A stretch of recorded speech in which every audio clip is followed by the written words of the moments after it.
Philadelphia, PA comes DJ, producer, singer-songwriter, and radio personality DJ E-Boogie. Based out of Washington, D.C., DJ E-Boogie's built an impressive career in hip-hop and R&B, working across the mixtape, club, radio, studio, and touring worlds. Throughout his journey, he's continued to evolve beyond the turntables, working with artists, producing music, building through independent media, and serving as an A&R with Ready, Set, Impact. In addition to his work as a DJ, he's a well-established R&B singer, primarily going by E, the R&B hip-hop rock star. I personally worked with DJ E-Boogie for years. He's the secret behind the scratching on every project I've ever released, and we've performed together hundreds of times, from college tours to the Kennedy Center, to car shows from DC to Atlanta to Miami and more. Tune in if we talk about his journey in music, the evolution of DJ culture, radio and mixtapes, and what is that coming next on the Cristopolis Show, number 293.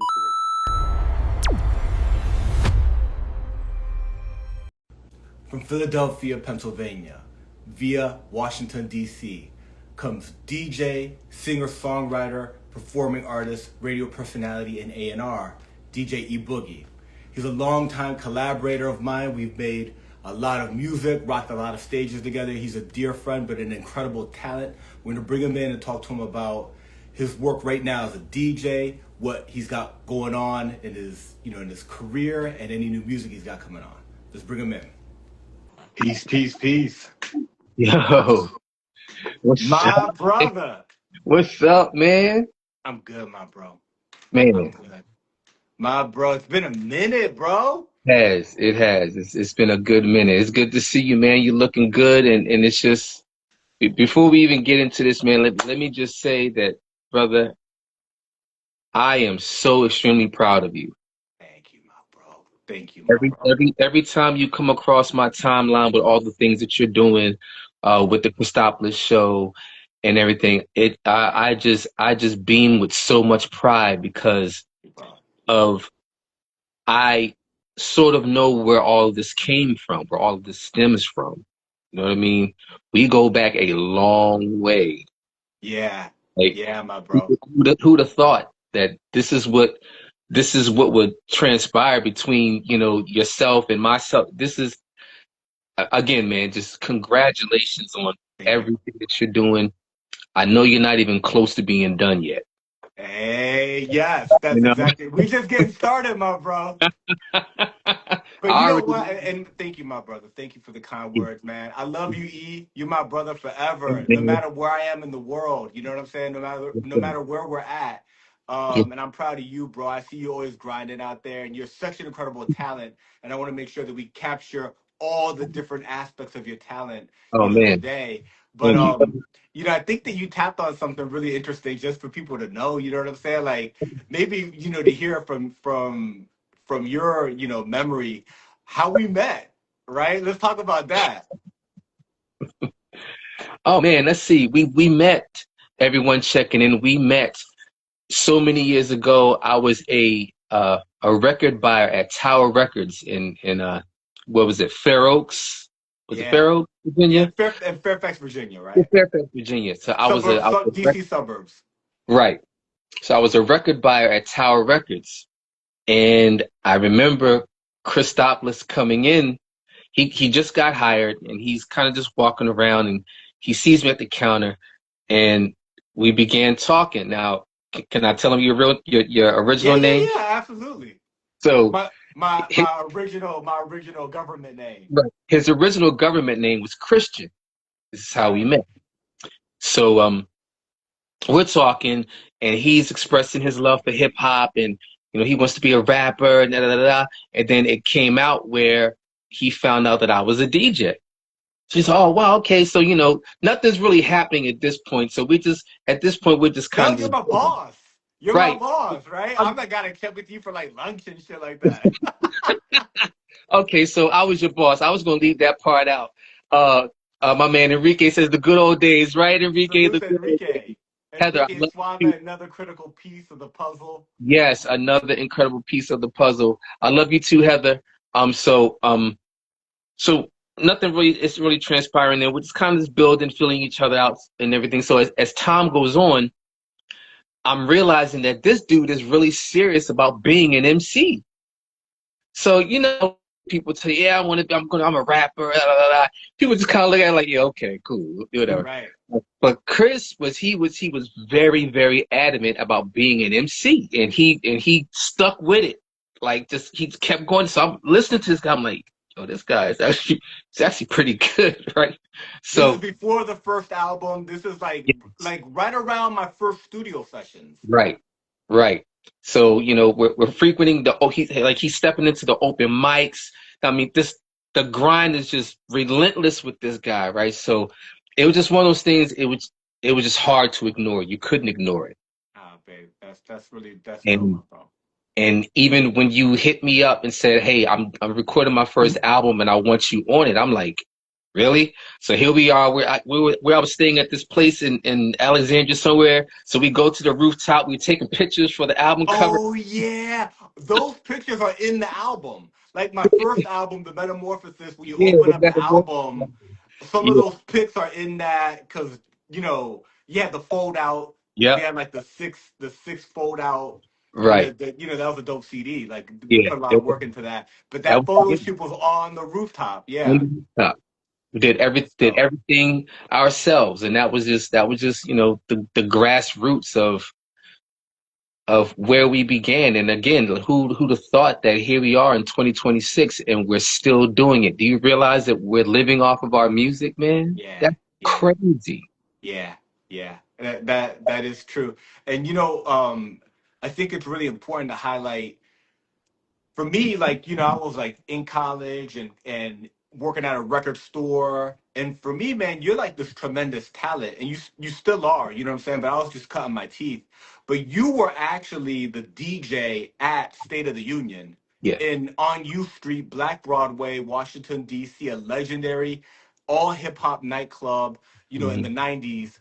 Back when you didn't just go to DC. You know what I'm Right. saying, right? Back when U Street was like, not what it is today, right? Right. Right. You had to have your head. You still gotta have your head on a swivel, but like Yeah. even more, right? Yeah. And we're talking about the era of cats like Infinite Loop and back Yeah. when Team Demo was performing as a group and people like Black Indian and Priest Yes. the Nomad, right? Yes. Right, all these cats were frequenting these hip hop spots, West Felton and W. Ellington Felton back then.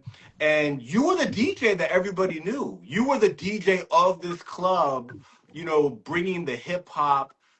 This is before the internet, right? This is Yeah. not like you had to know hip hop. You had to Mhm. have your finger on the pulse. There were no Seratos. There's no MP3s. You had to have the vinyl, and you Yeah. had the See, vinyl, you see it. right? Right. It's all still there, Gotta and have. you were the man. You know what I'm saying? And it still is an honor to be, to work with you. Your level of talent. It's just it's like one of those things where, like, in reality, I almost forget whenever I reach out to you for scratching on anything. You always come back with the most incredible art. In regards to your turntable wizardry, I've put in so many credits turntable wizardry because it's more than scratching, you know what I'm saying? But you were the man, back then, and you still are. um and that's a little bit of background for folks to know, but you're incredibly still active, right? You were active this weekend. Yeah. Maybe you could share with us like what you did this weekend in regards to being a DJ, and kind of like what you're still, your current activity as a DJ. This weekend I was out in DC at Grazie Mile. I hope I'm saying that right. Grazie Mile, Bro, you Grazie did the Mile. whole gig and you still don't know. Yeah, just like Because I in the said, intro video, you're like, I hope I'm saying it right. right. You Like, went and collected the paycheck and still aren't sure. right, You gonna cash that check and be like, can I get this money from Great Z Mall? right. So this is where I was last week. Shouts to the man Oh So Fresh. Shouts to Rick Ducci for having me there. It was an all vinyl event. That's dope. I haven't played vinyl in so long, so it was a good time. It was sort of not I want to say a learning curve, but it was like an adjustment, so to speak, because I've been on Yeah, digital so long, yeah, and having the tools of the laptop or the stems or none of that, just grassroots queuing it up by ear, doing everything manually. It felt good to do it. You know what I mean? So once I got into the swing, it took me about a few minutes to get into the swing of things. But once I got to the swing of things, I was really, those old reflexes came back. So that's what I did over the weekend. And shouts again to Also Fresh and Rick. The legend. Yeah, the legend. The legend, DJ Also Fresh. Oh my goodness. So when he called me for that, I was so happy that I didn't get rid of my vinyl, like most. Yeah. Right. So I was like, yeah, I got it. He said, okay. So I went into the garage and dug out all the vinyl and dusted stuff off and listened to things. So that's what I did over the weekend. But I want to ask you a question before we kind of jump into other things related to what you're working on, because you touched on something I think that it's almost in a sense becoming like a lost art, right? So currently, when you go and you perform, and there's no vinyl requirement, like most DJs, you have a modern setup, right? Can you describe to people that maybe aren't familiar with what a modern setup looks like versus what a setup like what you just rocked would look like? What the difference is for the people learning about being a DJ and the fact that you know how to drive stick and manual. Stick and automatic. You know what I'm saying? So it's like, just tell us what the difference is and what it felt like. Well, the difference is the modern DJ now, would of course have a laptop, right? They would have either CDJs or a controller. They might have turntables, but typically, if you're going to a venue to play at a venue, the venue would typically have either a controller or CDJs, and all you bring is your laptop with your hard drive with all your music on it, and boom, there's your setup. Yeah. But so you're the DJ nowadays is more than ever knowledge of music and knowledge of what goes together and knowledge of how to work the room versus the strict using the fader and everything the way traditionally it was. Right. And to touch on something as well, I also teach too. I teach people how to DJ with an organization called Words, Beats, and Life. So I do that as well. So that's part of something. Shout out to Mazzy up at Words, Beats, and Life. Yeah, I really love doing that because it gives me an opportunity to give back and teach this art that I love so much to other people. So, but back to your question, that's typically what a traditional DJ setup is. Your laptop, your library of music, whether it's on your laptop or it's on an external hard drive, and you just plug into their system or, and then you rock from there versus lugging vinyl around. I know. Lugging vinyl around. Yeah, You remember like Biz Marquis sitting out in front of like the clubs in DC. He still had the crates. God bless Biz Marquis, man. Yes, sir. I miss him as well. Yes, sir. So that's the traditional setup versus the whole vinyl setup, where vinyl is something that I tell DJs and people this all the time. If Serato or all the digital software were to disappear right now, there'd be a lot of DJs who'd be pretty cooked at this point. Yeah. I mean, I don't mean that as any shade. I'm just being honest. You know what I mean? Yeah. Even when I'm teaching the students, I start them off on vinyl first, just so they can get the feel of how we did it, and then we graduate to the digital realm. You know what I mean? So it's just something that I like to do so they can know the difference between the two. So the Serato, at least the old school Serato I remember was vinyl, right? It was vinyl with time code. Yeah, it still is still vinyl with time code. So the Serato vinyl with time code versus like a piece of actual wax. Is there a difference? For you came up on vinyl, and then Serato was like this invention. Remember when they were first? Yeah. You know what I'm saying? Like and is there a difference in the feeling, or is the feeling the same? To me, there is. It's a much warmer sound, vinyl versus Serato. Yeah. There's pros and cons to both of them. So I would say the biggest con for vinyl would be that if it skips, it skips. The whole vinyl thing. Vinyl, you don't have the control of the digital tools like stems and pitch control. You don't have that. So can you stem it out right on Serato, like in the software? You could stem out something that's like if you have a song, but it's the full song, you could stem out the beat, the acapella, like Yeah. right there. Hmm. That's amazing. Yeah. Yeah. So yeah, you can stem it out. So what? Those are pretty primary different things between vinyl and time coded vinyl Yeah. with And, Serato. But and then the CDJ is basically the little discs. hmm hmm Got it. And do you see that increasingly more? I see controllers more than the CDJs because a What's the controller? controller is it's a one piece unit. You got your two platters, and of course you got your mixer in the middle. As opposed to having separate pieces, it's just one unit. You know, Okay. so that's a controller. So primarily when I go out and play, and I'm going digital, I if the venue doesn't have a controller, I'll bring my own controller and I'll work it from there. But Got it. that's pretty much it. That's the modern setup of the modern DJ today. Is the digital setup. And the controller's basically like number one and number two. And then on the laptop, you just whatever you want on number one, that you send it to number one. And That's it. That's it. yeah, that's So dope, bro. you know So already. then, like how as a DJ, from given that these modern tools exist, and basically if you have access to the music and you have the knowledge, how's a person like you, the game's been changing. It went from record pools, you know what I'm saying, to digging through record stores trying to find the latest drop and knowing what days, right? Mhm. Knowing what days Fat Beats releases, Payday Right, releases, like right, knowing when Priority Records, what the Tuesdays and Thursdays, you right, had to have all that stuff. To right. now, music and there's such a vibrant underground scene with such amazing producers and music coming from all over the country and really all over the world. Mhm. How do you stay in the loop in the same way, right? As a person that's lived it all, right? From the 80s to now, how today are you getting kind of like that cutting edge? Pretty much staying in touch with a lot of the producers.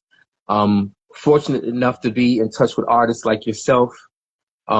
People send me stuff all the time. Like I have a few producers who send me like exclusive remixes and stuff that they did. Um, when Nas was dropping the whole Legends of Hip Hop during the Mass Appeal thing, I was getting a whole bunch of remixes from all these different producers. Yo, E got this remix, and they would send it to me, and I'd play it, premiere it for them and stuff like that. So, um, that's how I've been able to navigate through all of that, as opposed to going out and digging for records. Which now that Oh So Fresh has got me involved in this thing, I guess I'm going to go start digging for Bro, records. see, it's dangerous, man. It's like the shoes and the fitteds. You're gonna get hooked on vinyl again.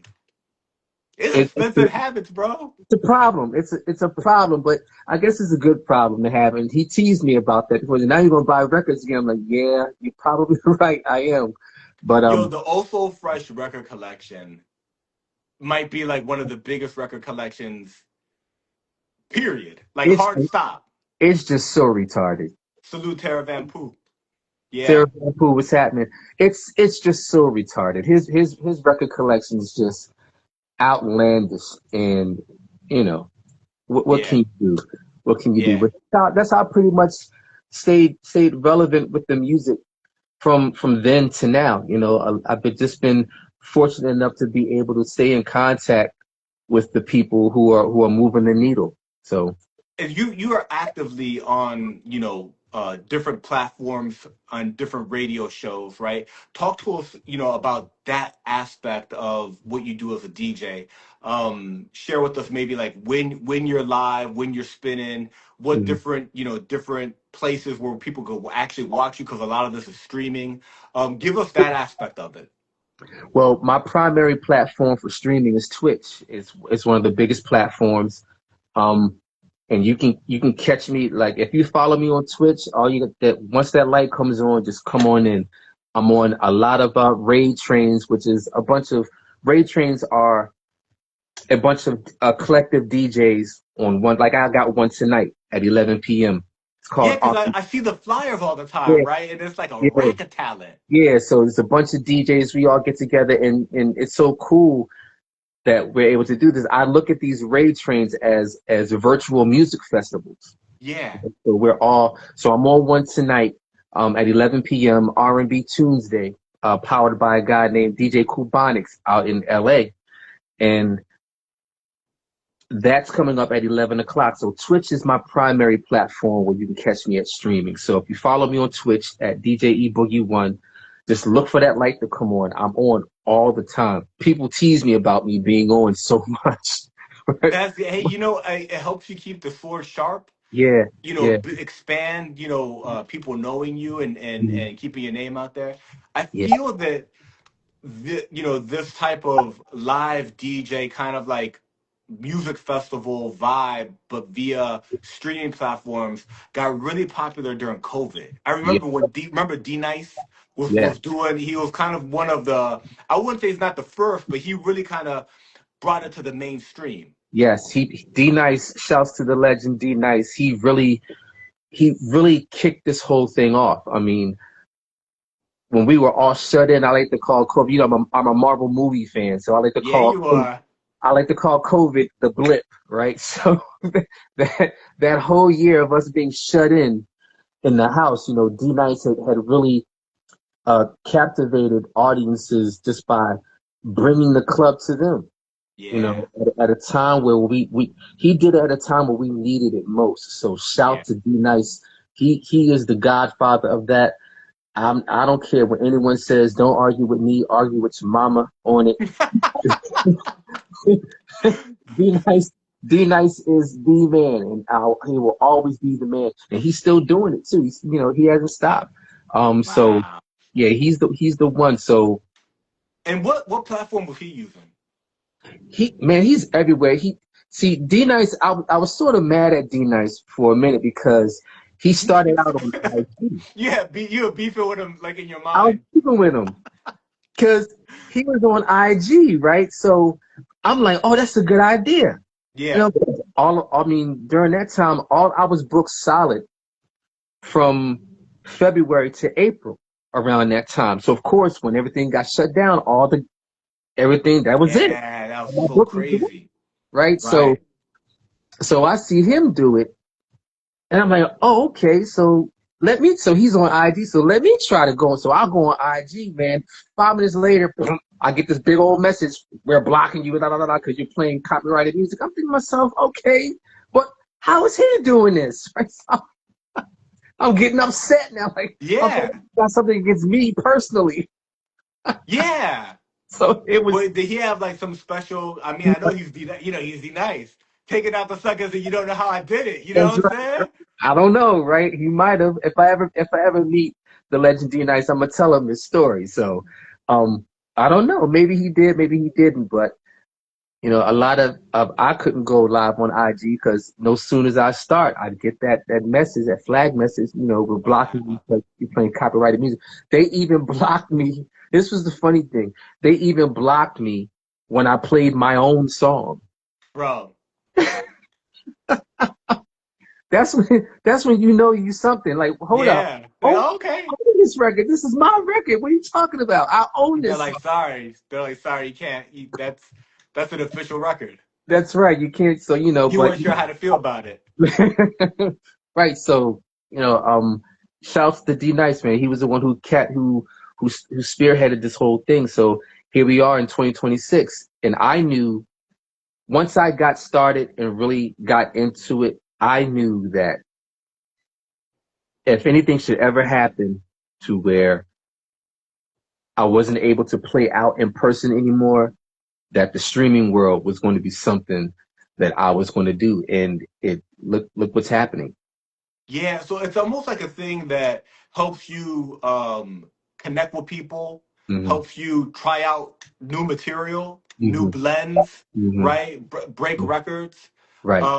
But more importantly, it keeps you free, Yes. right? Like if anything ever happens, another blip part two, zombie apocalypse, economy, whatever, right? Right. You have something that's already established. Right. Right. That's Right. dope. That's So dope. That's So I dope. mean, it's just been an incredible journey, man. And this I can't about anything. You know, sometimes it's been rougher than others, but you know, we stick with it and we keep pushing, especially when you know that you have something to work for. You know what I mean? Yeah. You have something because Jay-Z said it best. All of us have genius level abilities.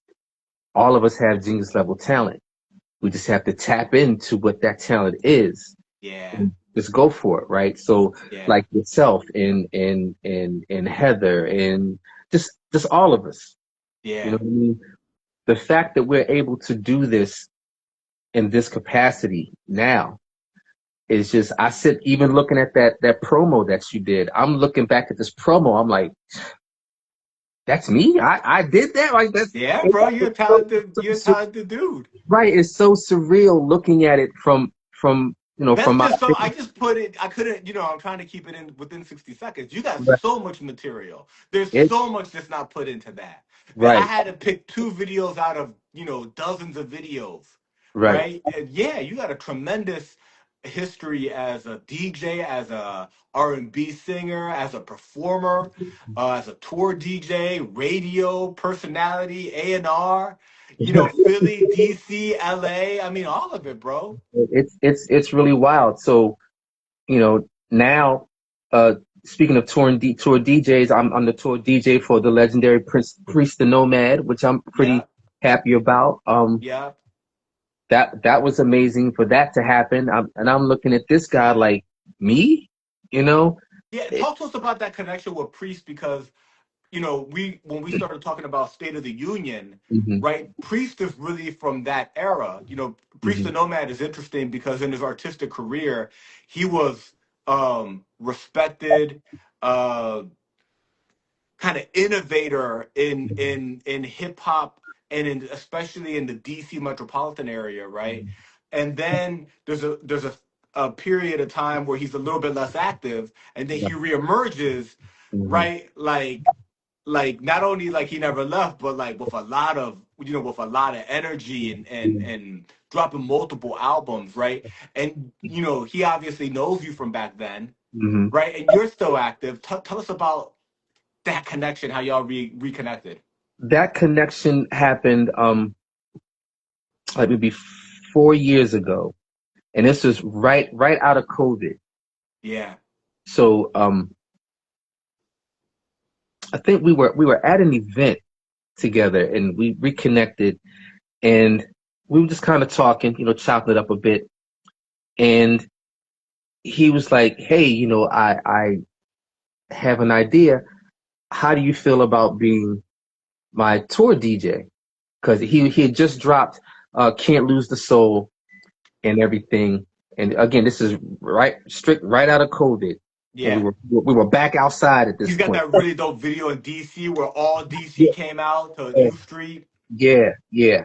So it was around that time frame. So he's like, "Yo, how would you feel about, you know, I don't know what you got going on, but how would you feel about being my tour DJ?"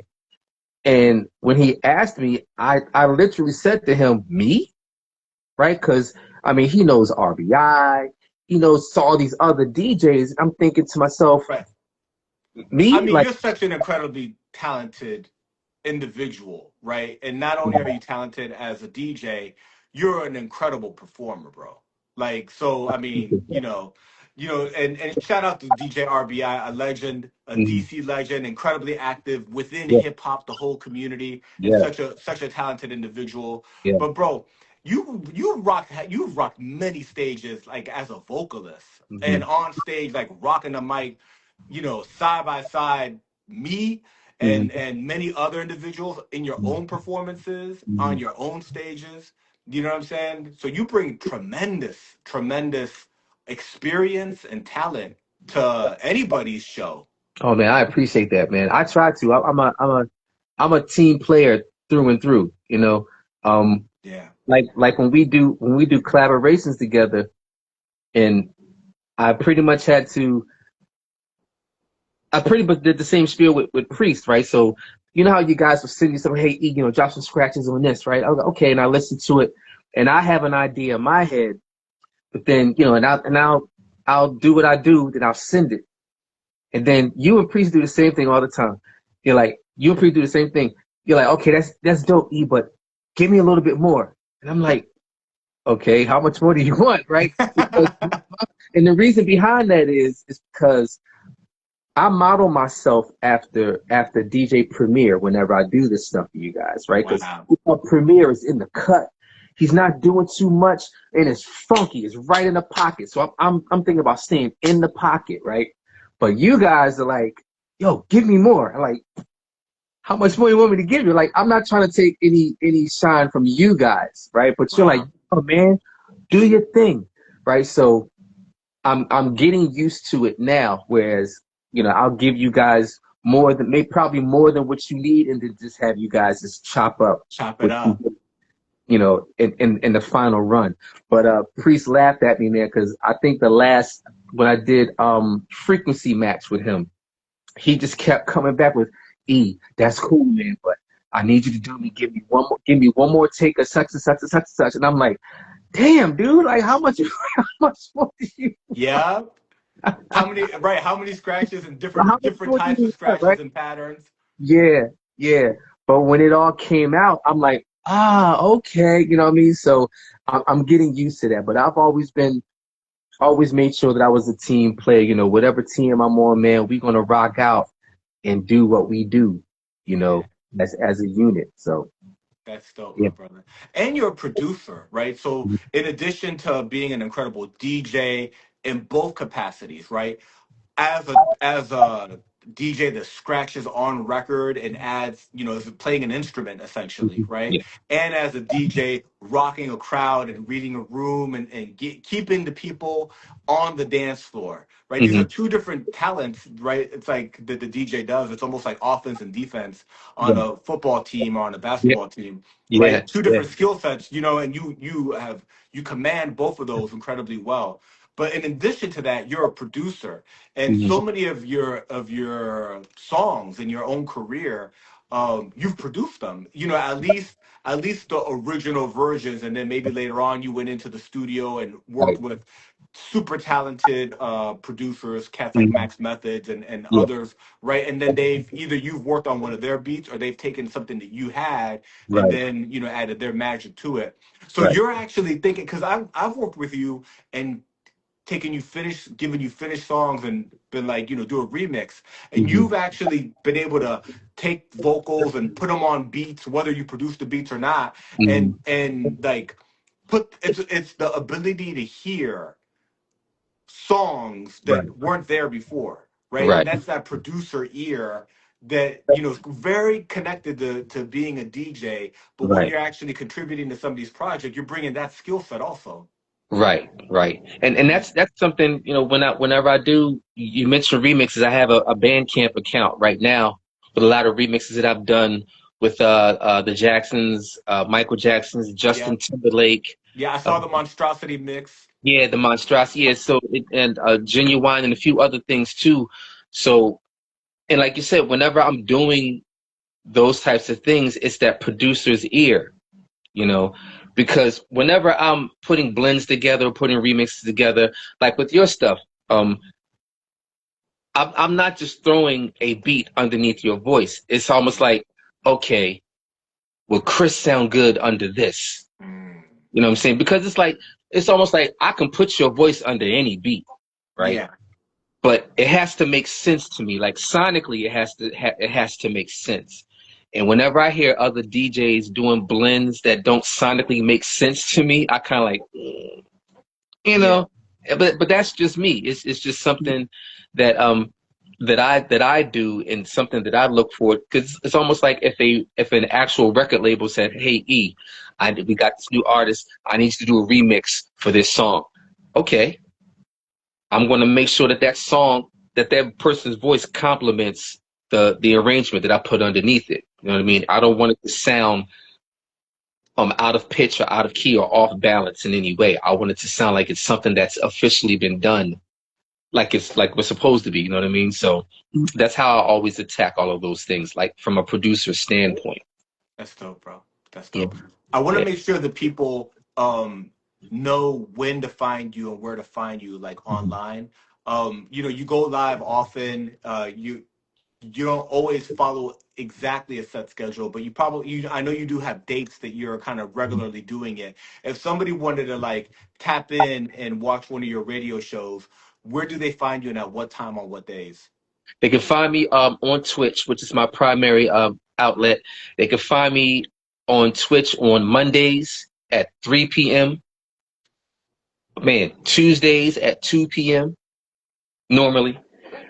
Wednesdays around 11 p.m. I do like an old school set at 11 p.m. That's dope. Thursdays at 4 and Fridays at 5. And these are all just my regular shows. These are outside of any of the raid trains that I may be involved in at that particular time. But Twitch is the outlet. Just pretty easy. DJ E-Boogie, the #1. It's pretty easy. Yeah, yeah. So yeah, man, it's just it's a journey, man, and then I love it. You know, just the community that we've been building up over there, and you know, I'm just out here grinding and just enjoying life, man. That's Yeah. it. That's Yeah. it. That's it. My bro, in addition to being a DJ, shout out Jamil Honesty, legend from Baltimore. In addition to being such a dope DJ, right? You've been killing it, you know, with being a singer and songwriter, the R&B hip hop rock star for Mhm. years, many projects, many dope videos and visuals. Talk to us about what you got going on and that aspect of your talent and in your career. E, the R&B hip hop rock star, is planning a triumphant return. I'm in the middle of putting some things together for that right now. I finally want to finish this project of mine, Rise of an Artist. Yes. Um, it's been something that I've been dealing with for quite some time. It's evolved so many stages because you know the music is different. Yeah. But now with this project, I want to bring back the essence of R&B. A friend of mine gave me this tagline. She said to me, shouts to my girl Cree. She says, "I'm the artist that bridges trendiness with timelessness." That's dope. And I was like, "Whoa!" And she was like, "You can have that." I said, "Really?" That one's on the house. That was so nice. You don't have to pay me for the other stuff, but you can have that. Right. So yeah, so bridging the gap between trendiness and timelessness, because you know, there's a lot of music that comes out right now. It's trendy, you know, it may be popping for the moment, but you know, how is that going to resonate with people 5, 10, 20 years from now? So a lot of times in a lot of my streams that I tend to play music that's from a time where, you know, when you hear it again, you go, oh man, you know, as opposed to, I don't play a whole lot of trendy music. Sometimes I do if I feel like getting ratchet every now and again, but for the most part, my DJ sets are designed for music lovers, people who love music. Yeah. But yeah, either R&B, hip hop, rock star. We're working on some things right now. I think it's time. I think it's. Yes. I'm not going to And give. for people to understand a little bit of the backstory, right? These albums go together, right? Mhm. So tell us about, you know, the album, the music that's already come out, and then how it connects to because you've got songs written, it's just a matter of, you know, Yeah, I've released. Yeah, finalizing it, and yeah, it being the right time. So much of it is timing and right, where you're at in life, and right. so many other things, right? But maybe if we could kind of connect the pieces and then kind of show us where it's going with Okay. the next project. Well, the first album, as you know, was the Prelude. That was the beginning of everything. Um, that album is my that's my labor of love. That's my baby. You know, that's the very first one. That's the firstborn. Still getting love from that album. 20 years now. 20 years Wow. now. Still getting love from that album from people, you know, overseas and stuff like that. So with the Prelude, done some projects in between that with Team Thick and Curvy, you know, showing love to all the curvy women out there. Rise of an Artist is the next project that's coming out, basically bridging the gap between me being a brand new artist, evolving into this seasoned artist that I've become, you know, just over time. So that's where Rise of an Artist comes from. Yeah. So we're working on all those things right now, just getting all the production together and everything. So I'm looking forward to it. I'm not going to give an actual date just yet, but when you know, you'll know, because the rollout is going to be crazy. We got to Now, be. I happen to have had the privilege of, we talked about when we first opened the show, working together at Tower Records, Mhm. and when we were first like getting to know each other and sharing our music with each other, and before we hit the road and did hundreds of shows and had all created so much music together. Before that, I remember sitting in the back room at Tower Records and you playing music for me that were Yeah, like your songs, right? yeah, These are songs that wound up on the Prelude, yeah. right? And you had songs written for many years before the Preludes actually came out. Hmm. And I know that you got material already ready for Rise of an Artist. Yeah. Can you share with us like maybe like because it actually coming out to the public is one like the finished product that you're releasing to the world. But Hmm. prior to that, right now, how many songs do you feel that you're sitting on that may or may not make the cut for the actual final project? I'm sitting on about 50 songs right now. Whether those 50 songs will make the project, because I'm teetering on the idea of releasing an EP or a full album. That's where my mindset is at. But Yeah. in lieu of all that, I know I'm going to release a series of singles. So maybe out of that 50, those songs will be singles that come out. They may not make the actual final project, but they'll be singles, right? That people Yeah. can raise the crowd. What's happening?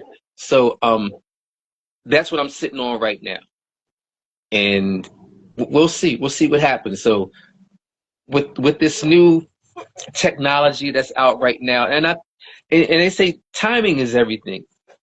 And with the new technology that's out right now, and I'm seeing a lot of things that everyone is doing, how creative everybody is, as being, that type of stuff fuels my creativity. Yeah. Yeah. Shouts to a guy that I've been working with. His name is Rose. He has a company called Deaf Alien Records, and he's been doing some amazing, amazing, amazing, amazing work. And he's been kind Wow. of getting at me, like, just kind of just in my ear and helping me out with certain things. He's the one who's responsible for a lot of the covers on the remixes that I've done for Bandcamp. He's Oh, responsible dope. for types of things. And he's responsible for revamping my logo. The logo that you see, he did that. Oh, So dope. he's been pretty instrumental in a lot of things that's been going on with me right now as well. So shouts to my man Rose from Deaf Alien.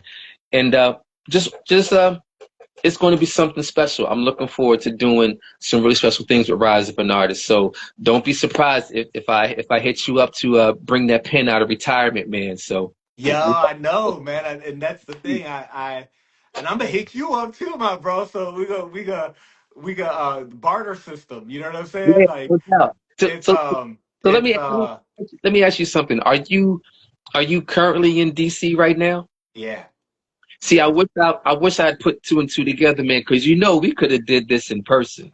Yeah. You know what I'm saying?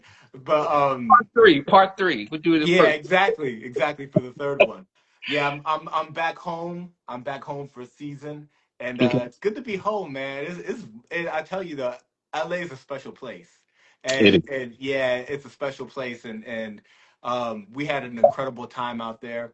Me Hmm. and beautiful Heather, and it's about just shy of 4 years, Hmm. and came back for some opportunities, and Hmm. we're gonna see those opportunities through fruition, and then we're gonna see what happens, man. Because I like me some Yeah, LA.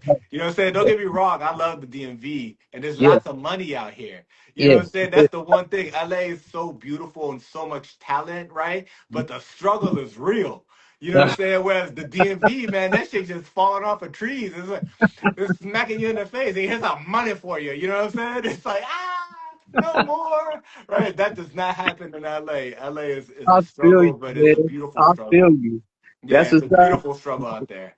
Shout, So shout to you and the family. Can you please tell my girls to stop growing up, please? Could you that's could you crazy. tell them just to stop? Chad Brown will join the NRA, man. I'm gonna have two shotguns and an Uzi, Hey, son. You know what I'm saying? Like, brother, yo, it's hey, crazy.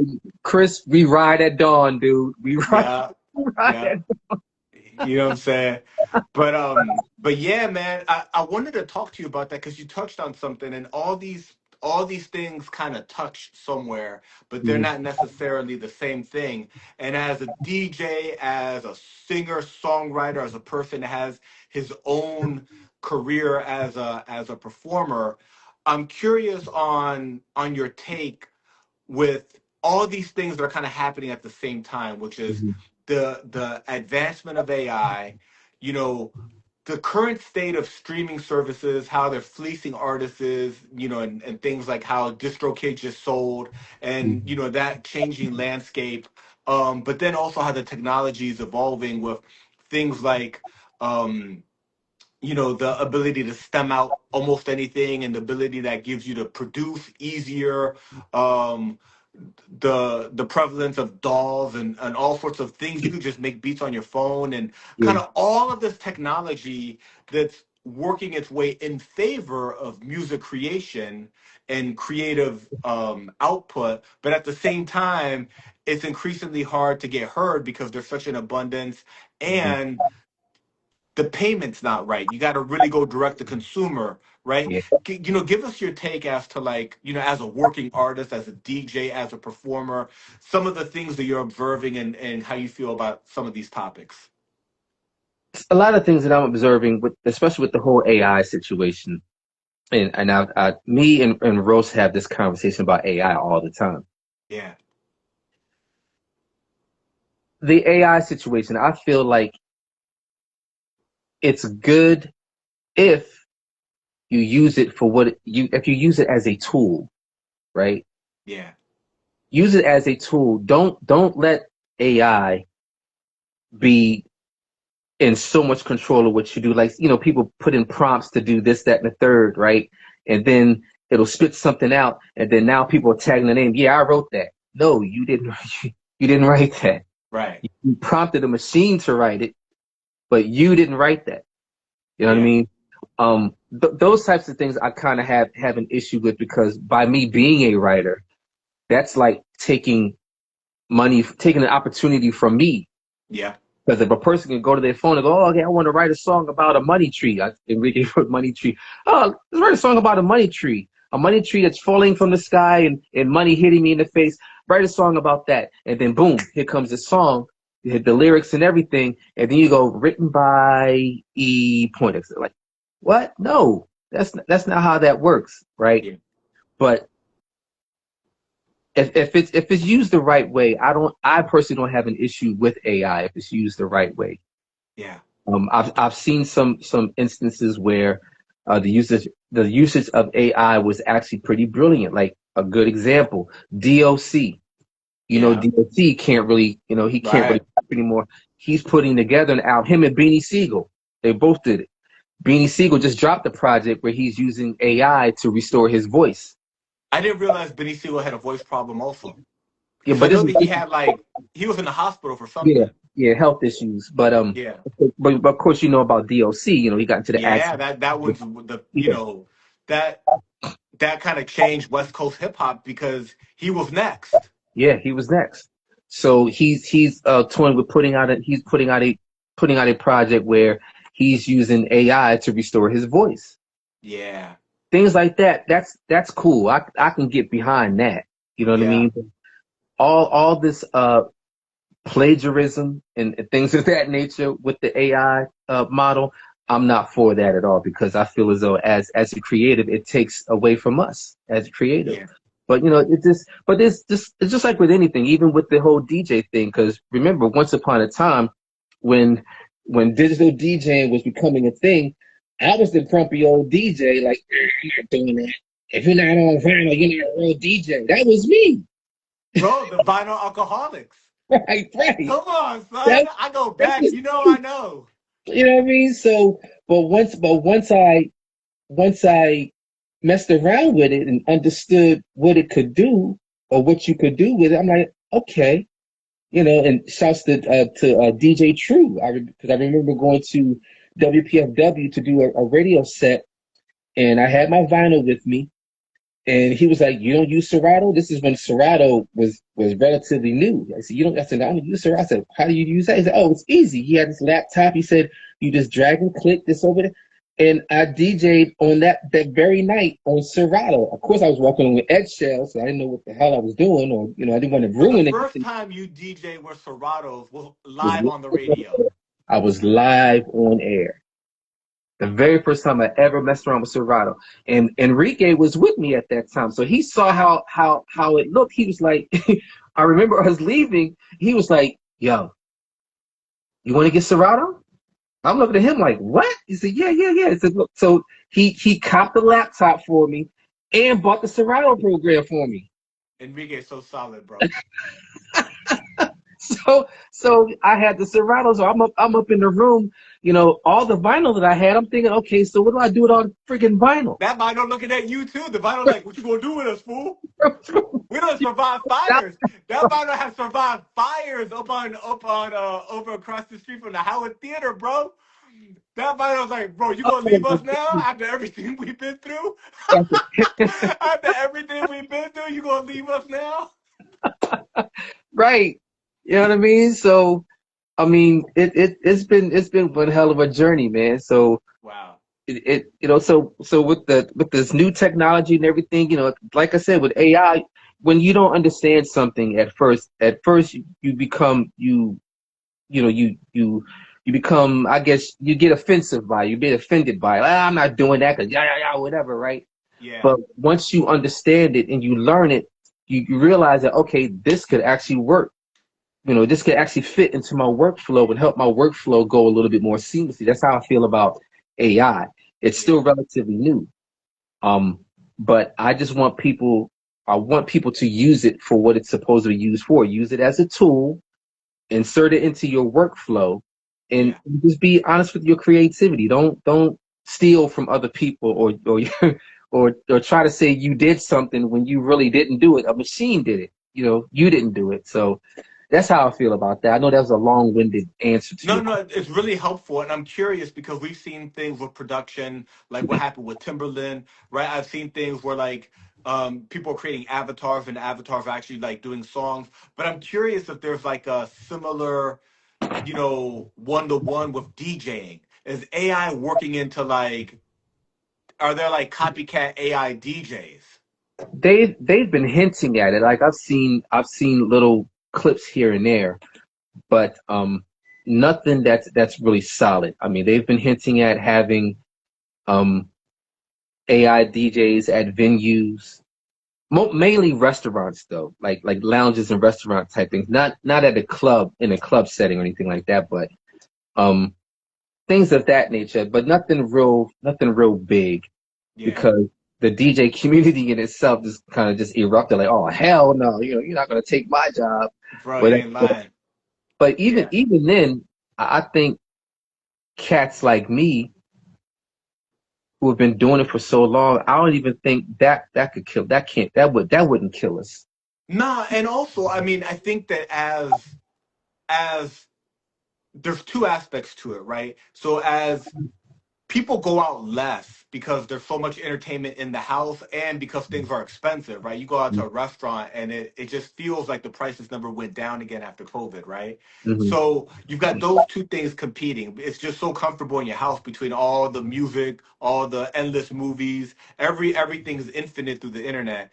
When you do go out, you're not trying to watch some AI thing on, you want to see a human with a Right, skill, whether right. that skill, is the DJ, right there, vibing, breaking records, what Mhm. DJs have always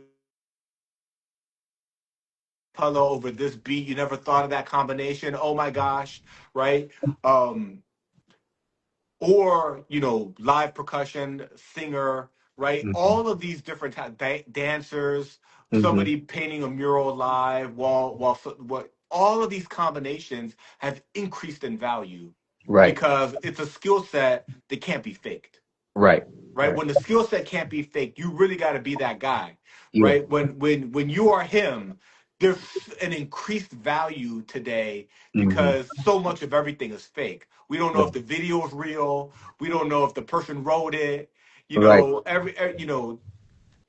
You can get almost anything, some rendition of it, some cheap Right. version of almost anything Right. just by putting together a prompt when it Mm-hmm. comes to things that you look at on your phone to Mm-hmm. see it live and for it to be amazing, that value's Absolutely. gone up. Absolutely. Yeah, Absolutely. So, yeah, so watching all of that, and being in the industry that we're in, you tend to pay attention to those sorts of things, yeah, because you're looking at like, okay, how is this going to affect me in my profession? yeah, yeah, Um, so yeah, it's wild, man, but it's something else. It's something to behold, and I think that the whole AI and all of that, if it's done properly, it'll because it's not going anywhere. Let's just get that out the way. It's not absolutely. going anywhere. So you either got to embrace it, or I don't know what you're going to do. You know what I'm saying? I don't know what you're going to do. Like I said, same thing with the DJing. I either had to embrace the whole digital aspect of it, or continue lugging crates of records around to venues. Yeah, To, yeah, plus the venues, they got rid of the turntables. So what was I going yeah. to do?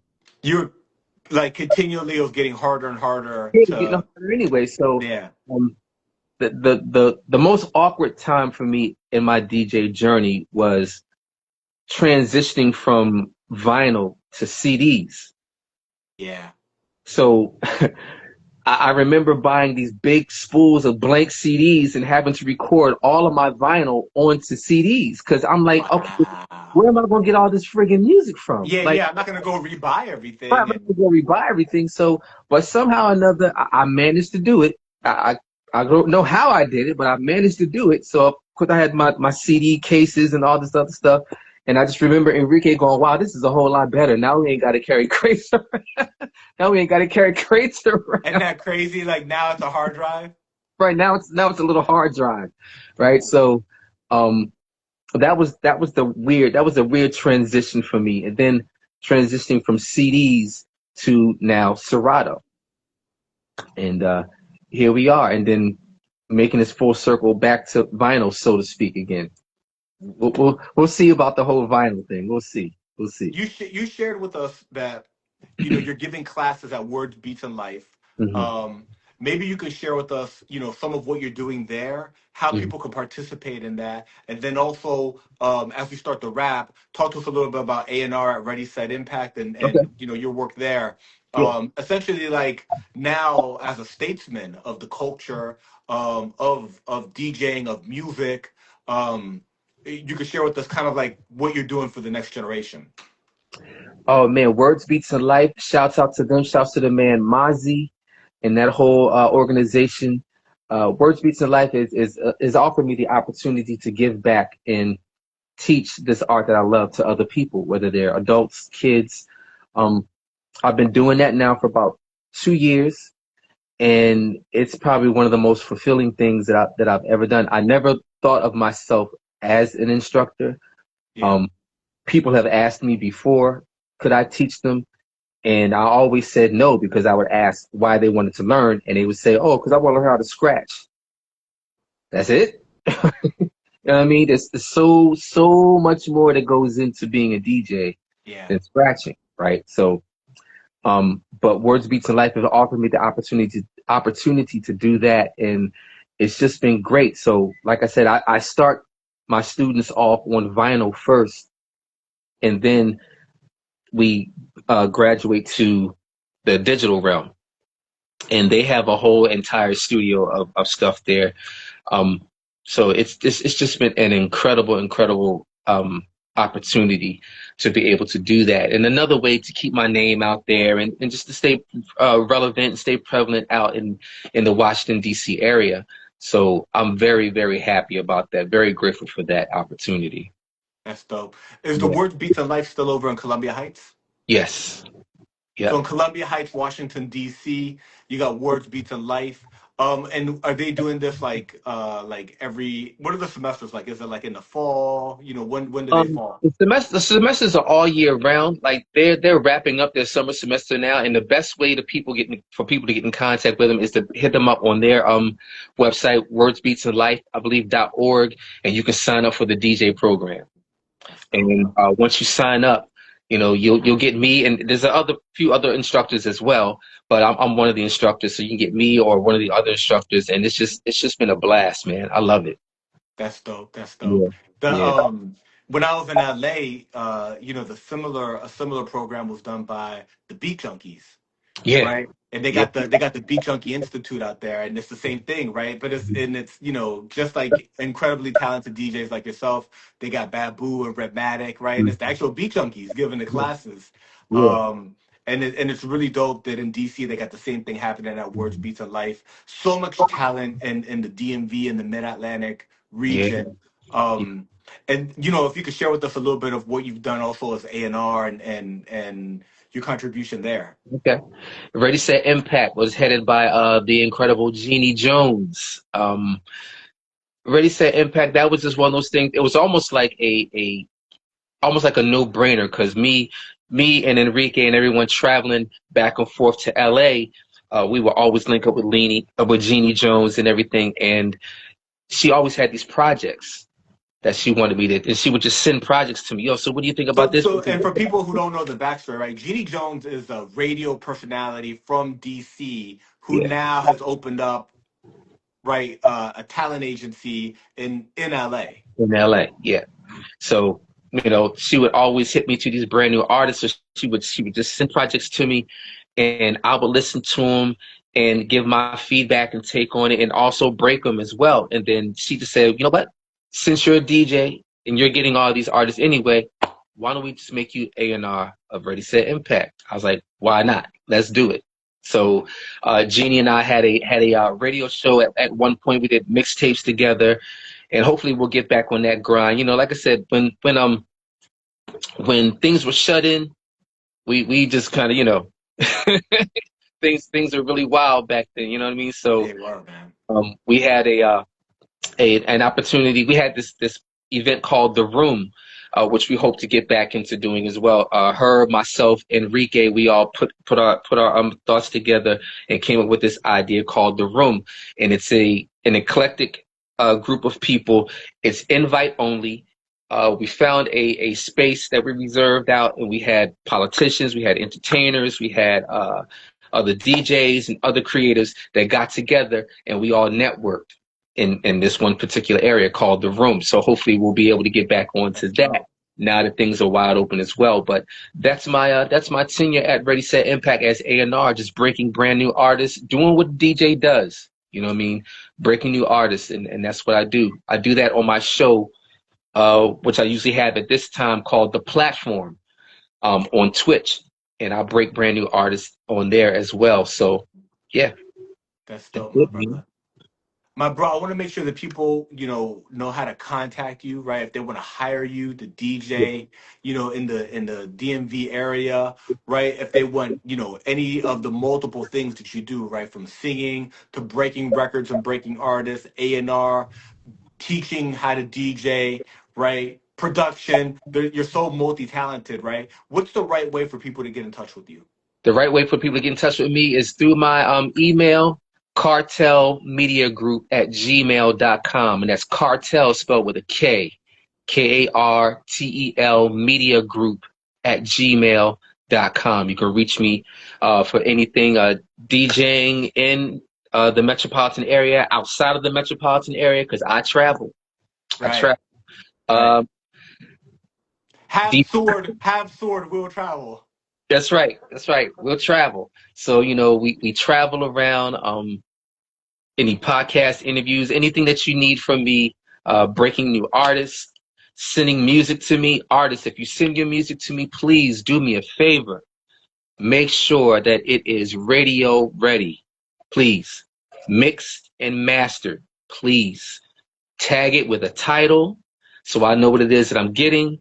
I get lots of submissions where people just, say, I guess they say their name and not the name of the song, and it's just a mess. Send me a professional package, all right? Mixed and mastered, a cappella, clean, dirty, instrumental, right? Those 4 things is very important when you're sending music out to DJs. Make sure your packages are together. In Cartel Media Group at gmail.com, and I'll get you set up. That's dope, my brother. Thank One you, bro. last thing before we get out of here. You are a movie connoisseur, but a Marvel, aficionado connoisseur. What is the upcoming Marvel joint that you're most excited about? Oh man! Well, we just got finished watching Spider-Man: A New Day, which was dope. I'm gonna go see that joint tonight. Actually, are you? You're gonna love it. You're gonna love it. You're gonna love it. So the next big thing is the Avengers Doomsday. There you go. That's the next big thing. That's the next big thing. So Enrique and myself and my brother Fahim, we always get together and go out. Man, if you're still in the area, man, we gotta go catch a flick or something together. We gotta go, man. We gotta hang out. We gotta hang out. My brother. I'm gonna see you soon, because we got music coming. Okay. I'm gonna see you soon. All right. You know what I'm saying? Y'all heard that. All right now. Let's go. I'm back in the kitchen. My man Cash. Let's do it. You know I'm here, man. So anything you need from me, I'm just a phone call away. You're my brother. You and Enrique have been so instrumental in my life, man. I can't even. We'll be here another 3-4 hours talking about that. But you guys have just been absolutely incredible. Heather, the entire family, man. Thank y'all so much. And brother, this has been a blast. You too, my bro. And listen, thank you so much for coming on the show today. It's the kind of the best way for me to just catch up with you really fast, but at the same time give you your propers and do something for the culture at the same time. Such a beautiful thing. My brother, you're such an incredible talent. You've been so instrumental in my career, but in so many other people's career, and you have such an incredible career of your own, as a performer, as a singer, as a DJ, what you've done in DC and Philly, right? As a DJ, just as a DJ, but everything that you've done, I don't think it's captured. And I try to capture it because people don't know about State of the Union. Yeah. People don't know about, U Street and all the clubs that you did, keeping hip hop alive in DC. And then, your entire catalog of work as a DJ and as a performer, and what you got coming next. You know what I'm saying? Yeah. So I'm glad we got to capture a little bit of it today. Thank you, brother. I appreciate it, man. And once again, Cristopolis Show. Wow. We still getting started, bro. It's early. So proud of you, man. Thank you for having me on, man. Thank you. I really appreciate it. Thank you, my brother. Yes, sir. Yes, sir. Peace.